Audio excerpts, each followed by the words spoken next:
भील के राजा एक शिव भक्त, एक देशभक्त और एक बेटी के भक्त। अरे उससे पावरफुल कॉम्बिनेशन हो ही नहीं सकता, क्योंकि ऐसे इंसान को आप हाथ भी नहीं लगा सकते।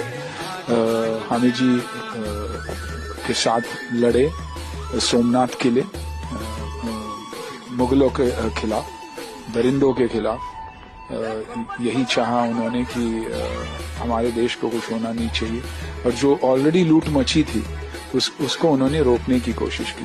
तो I think from an age perspective, from a character perspective ऐसा कुछ नहीं था जिसके लिए मुझे सोचना भी पड़े।